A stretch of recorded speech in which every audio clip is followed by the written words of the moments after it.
Hello, and welcome back to Measuring Learner Data and Assessment. This is Week 3, Lecture 1, Education and Legislation. This lecture looks at the legal path that brought us as teachers to where we are now by providing an overview and short discussion of some of the major events, laws, and Supreme Court cases that have impacted teaching and learning. When did education law begin? Education in the United States as we know it now began as a response to laissez-faire governmental practices and the climate of the Industrial Revolution. Before the Industrial Revolution, education in the United States was usually only available to those with the money to pay. After the rise of industrialism and the effects of the non-involvement of the government due to laissez-faire ideology, namely child labor in unsafe and unsanitary conditions, new movements for change arose. While the rise of the labor movements in the progressive era are amazing stories in and of themselves, sadly, we don't have time to go into detail. Suffice it to say that things changed. Thanks to the efforts of people like John Dewey and organizations like the National Child Labor Committee, compulsory education for the public became the norm nationwide. So how did we get from there to where we are now? Although it became compulsory for children of a certain age to attend school in all states by 1917, way to go, Mississippi! Protection of equality for those students was not automatic. A number of Supreme Court cases and pieces of legislation have been enacted that have molded the current state of education. A few of the heavy hitters are Brown versus Board of Education, 1954. This struck down the separate but equal precedent set by Plessy versus Ferguson almost 100 years before. It integrated America's public schools, and this set the United States on a long path of implementation, which is sadly still happening in some areas. Next, the Individuals with Disabilities Education Act. First passed in 1975 under a different name, Public Law 94-142, then called the Education for All Handicapped Children Act, IDEA has been modified and amended many times over the years. Its purpose remains the same, however, to ensure that all individuals with disabilities are provided with access to a free and appropriate public education.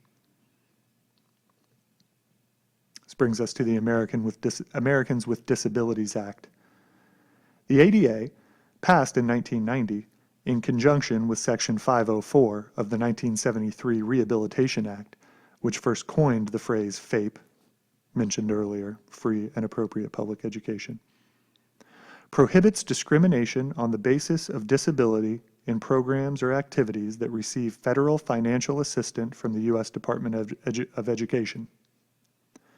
Title II of the Americans with Disabilities Act prohibits discrimination on the basis of disability by state and local governments. It brings us to No Child Left Behind.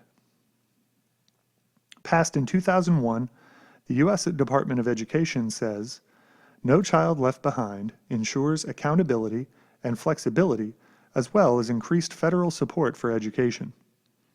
No Child Left Behind continues the legacy of the Brown v. Board decision by creating an education system that is more inclusive, responsive, and fair, end quote. It was this law that made high-stakes testing in reading and math federally mandated and connected federal aid and funds to the results of those tests. More recently, Race to the Top in 2009.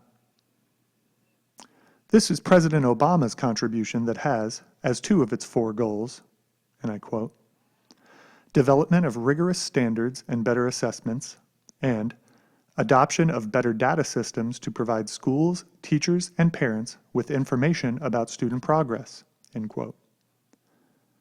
This has led to the institution of, quote, the Race to the Top assessment program, which provides funding to consortia of states to develop assessments that are valid, support and inform instruction, provide accurate information about what students know and can do, and measure student achievement against standards designed to ensure that all students gain the knowledge and skills needed to succeed in college and the workplace. These assessments are intended to play a critical role in educational systems, provide administrators, educators, parents, and students with the data and information needed to continuously improve teaching and learning." End quote. Did all of these events and laws directly impact assessment? No. But as the role of government became larger and larger, whether it was trying to ensure equality or improve education, the pressure to prove advancement and worth surrounding these goals increased. And how do schools prove advancement in the eyes of the public as a whole? Through assessment. What has changed most recently or is currently impacting us? We know that it is Common Core. This began in 2009 with the stated goal of improving the college and career readiness of students nationwide. The adoption of these standards has begun to impact the assessments being created and instituted by the participating states.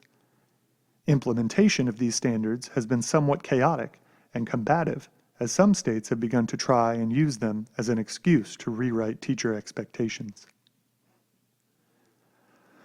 Whether or not we continue down the path we are currently on in the educational world, a path of high-stakes testing and extraordinary focus on assessment at all levels, it is unavoidably where we are now.